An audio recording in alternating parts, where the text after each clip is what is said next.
जरूरी सूचना है सभी स्टूडेंट्स के लिए। स्टडी फॉर सिविल सर्विसेज का Android app Google play store में आ चुका है, उसको प्लीज तुरंत इंस्टॉल कर लीजिए। और अगर आप स्टडी फॉर सिविल सर्विसेज के सिर्फ ऐप से कोई भी कोर्स, कोई भी पीडीएफ परचेज करते हैं, तो उसमें अप्लाई कूपन, अगर आप ज्ञान सर जो है आप उसमें अप्लाई करते हैं, ये कूपन कोड है, तो उसमें 20% फीस तुरंत माफ हो जाएगी। मतलब 20% डिस्काउंट तुरंत उसमें लग जाएगा। ज्ञान सर लिखना है, नॉर्मली ज्ञान सर, स्मॉल लेटर में है सब कुछ, कोई स्पेस नहीं, कोई कॉलम नहीं, सिर्फ ज्ञान सर, GYANSIR। इस तरह से अगर कूपन कोड लगाते हैं आप ऐप में बाई करने से पहले, जो अप्लाई कूपन वाले में आता है, तो 20% का डिस्काउंट तुरंत मिलेगा। वीडियो देखिए। नमस्कार दोस्तों हम लोग कर रहे हैं कि ROARO में, स्पेशली सिर्फ ROARO में किस टाइप के प्रश्न पूछे जाते हैं, अब इसको देखेंगे। तो हम लोग साइंस का लेक्चर कर रहे हैं। ROARO का एक डाला है मैंने, आई होप आपने देखा होगा। 40 क्वेश्चन की डिटेल एनालिसिस करी है।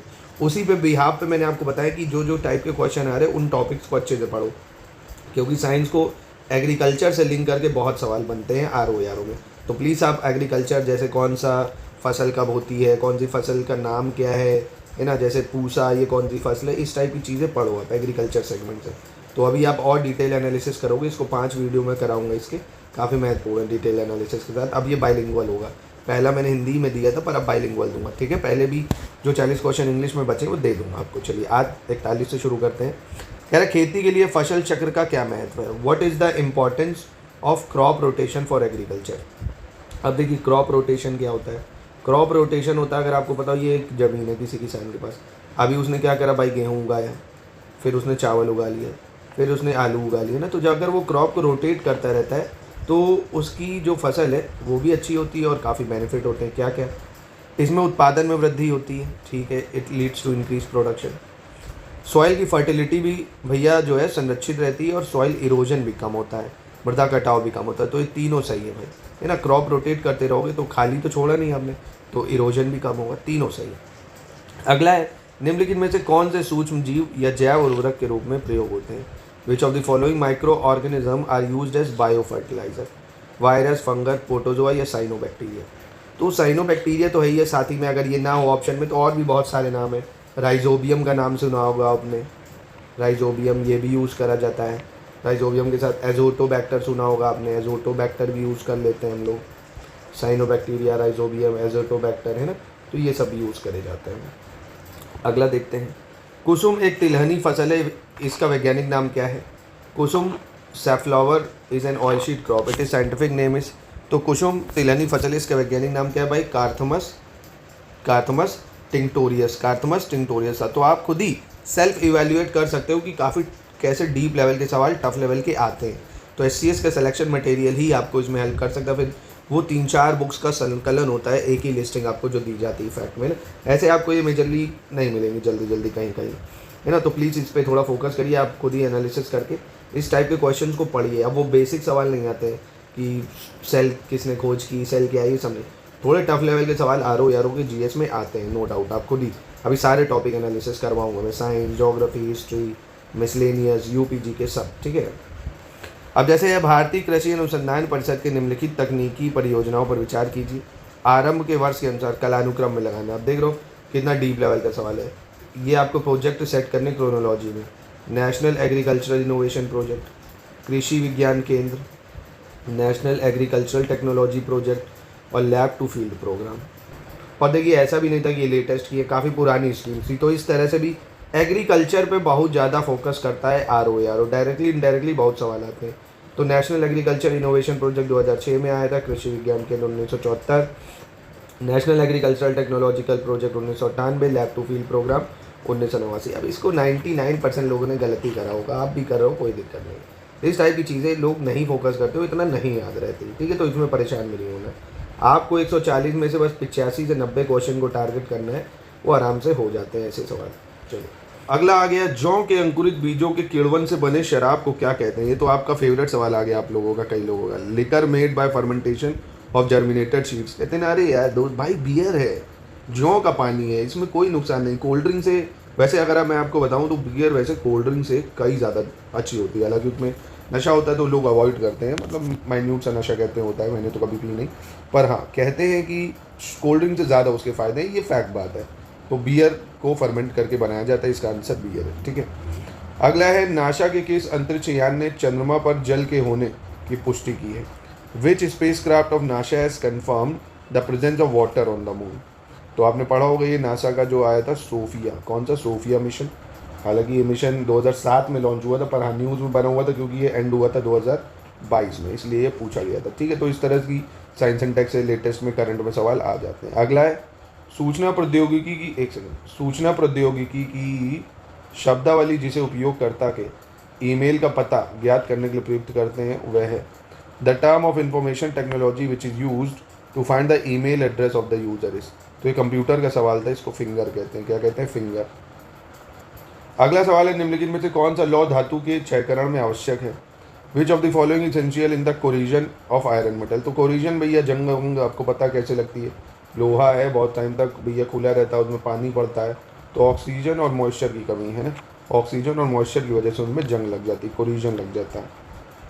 Which of the following colour present in white light is least deviated by glass prism. इसको मैं आपको डिटेल में समझाता हूँ। कह रहा सफ़ेद प्रकाश उपस्थित निम्नलिखित रंगों में से कौन सा रंग शीशे के प्रिज्म द्वारा सबसे कम विचलित होता है? तो आपने बचपन में ही ये पढ़ा होगा, ऐसे प्रिज्म है और वाइट लाइट जाती है तो 7 कलरों में डिवाइड होती है। नीचे वी से शुरू होता है, IBGYOR है ना। तो सबसे ज़्यादा डिविएट वॉयलेट होती है और सबसे कम डिविएट रेड होती है ना। तो सबसे कम जो डिविएट होती है, विचलित होती है, वो लाल रंग होती है। तो ये ऐसे जो है डिक्रीज ऑर्डर है, सबसे ज़्यादा, उससे कम, उससे कम, उससे कम, उससे कम, सबसे कम। ठीक है। अगला निम्नलिखित में से कौन सा पदार्थ पृथ्वी पर प्राकृतिक रूप से पाया जाने वाला सबसे कठोर पदार्थ है? Which of the following substance is hardest naturally occurring substance on earth. तो बहुत ही आसान सवाल था ये, हीरा बेटे, सूर्यवंशम, हीरा वाला बेटा। ठीक है, चलिए अगला है निम्नलिखित अम्लों में से किस अम्ल का उपयोग कार बैटरियों में किया जाता है? काफ़ी इंपॉर्टेंट सवाल है। सल्फ्यूरिक एसिड हम लोग कार बैटरियों में डालते हैं, याद रखना, इंपॉर्टेंट है। H2SO4 यूज़ करते हैं कार की बैटरियों में। अगला है आलू के चिप्स प्लास्टिक के थैलों में किस लिए संकुचित करते हैं? भी बहुत सिंपल सा सवाल था, आपने देखा ना। जो भी आलू के चिप्स ही नहीं, जो पैकेट वाली जो भी चीज़ें आप खाते हैं, दाल मोट नमकीन है ना, चिप्स वगैरह के पैकेट, उसमें नाइट्रोजन गैस भरी होती है, नाइट्रोजन वातावरण भर देते हैं जिससे वो ख़राब ना हो, क्योंकि खोल दो फिर ख़राब हो जाती है, तो उसमें नाइट्रोजन होता है। चलिए अगला देखते हैं। कह रहा है ठोस अशुद्धियों के शुद्धिकरण के लिए निम्नलिखित में से कौन सी प्रक्रिया उपयोग नहीं है? Which one of the following process not useful for the purification of solid impurities. अब देखिए सॉलिड इम्प्योरिटीज़ का मतलब क्या हुआ, जैसे पानी में आपने देखा बहुत सारे कंकड़ पत्थर हैं, तो डिस्टिलेशन, आशवन, उससे आप उसको क्या हटा सकते हैं। अब डिस्टिलेशन में देखिए क्या होता है, जो लिक्विड होता है उसको गर्म करते हैं, वेपराइज कर देते हैं, है ना, वेपर में मतलब भाप बन जाता है, तो जो भी पार्टिकल्स होते हैं वो रोक लेते हैं। तो सॉलिड इम्प्योरिटीज़ नहीं जा सकती, लिक्विड होती है ना। सब्लिमेशन है, ये लिक्विड हो जाएगी भाई। सब्लिमेशन क्या होता है, जैसे आपने कपूर जलाया होगा, डायरेक्ट क्या बनता है, सॉलिड से भाप बन जाता है। क्रिस्टलाइजेशन हमने देखो, छोटे छोटे जो कण जमा हो जाते हैं ना, क्रिस्टलाइज उसको बोलते हैं, तो ये हो जाएगा। हींग प्राप्त की जाती है किससे भाई, जो एसाफोइटिडा है, ऑब्टेन फ्रॉम, तो जड़ों के निष्कर्षण से, जड़ से प्राप्त होती है हींग हमें, एक्सट्रैक्शन ऑफ रूट से ना। हींग कहाँ से मिलती है, रूट से। तो अब यहाँ भी देख लो एग्रीकल्चर का ही सवाल है। अगला देखिए विटामिन वाला सवाल है, विटामिन के, डी, ई, सी। ठीक है, कहाँ पे कौन सा पाया जाता है ये आपको बताना है। जैसे विटामिन के, ये इसका क्या है भैया, अल्फ़ा अल्फ़ा बोलते हैं विटामिन के, अल्फ़ा अल्फ़ा जो है वहाँ पाया जाएगा। और विटामिन डी की बात करें तो कॉड लिवर ऑयल जो होता है, या कॉड यकृत तेल, उसमें पाया जाता है। विटामिन ई की बात करें तो गेहूं भ्रूण तेल या व्हीट ग्राम ऑयल में। विटामिन सी आपका इसमें। तो देखिए इसका आसान तरीका ये था, आपको कुछ नहीं याद है, विटामिन सी तो पता ही होगा, खट्टी चीज़ों में होता है। तो यहाँ पे डी में 2 दिख रहा है, सिर्फ 2 जगह, तो ये ऑप्शन तो हो गया गलत। ठीक है, अब एक और आपको याद होना चाहिए था, तभी काम आपका बन पाता। तो अब एक आपको कोई भी अगर याद हो, जैसे विटामिन के अल्फ़ा अल्फ़ा हो जाएगा, तो ये हो जाता है ना, ऑप्शन डी हो जाएगा। विटामिन से सवाल जरूर आता है, प्लीज़ इसको जरूर करना, मैं फिर से आपसे कह रहा हूँ। मैंने एक विटामिन का पूरा वीडियो ही डाला हुआ है, उसको नोट कर लो। या SCS का सिलेक्शन मटेरियल तभी कहना, लो साइंस वाइंस लिस्टिंग सब है उसमें, जितना एग्जाम के लिए ज़रूरी है ना सिर्फ उतना ही, और बहुत छोटे छोटे पेजेस की लिस्टिंग है, रट डालो उनको जितना रट सकते हो। अगला कह रहा है 3 chamber heart is found in. त्रिकोष्ठी हृदय किसके पास होता है भैया, जितने भी एम्फीबियंस होते हैं उनके त्रिकोष्ठी, या क्या होता है, 3 चैम्बर हार्ट होता है। अब एम्फीबियन का मतलब जैसे आप ऐसा मान लो, जो रेप्टाइल्स होते हैं नहीं, जो रेंगते हैं, जैसे आपकी सांप हो गया, एलिगेटर है, क्रोकोडाइल्स हैं, यही सब, मेढक है, ये सब में होता है आपके 3 चैम्बर हार्ट। ठीक है, अगला फिर से देखिए वही खेती से रिलेटेड है, फसल और खरपतवार है, क्रॉप और वीड।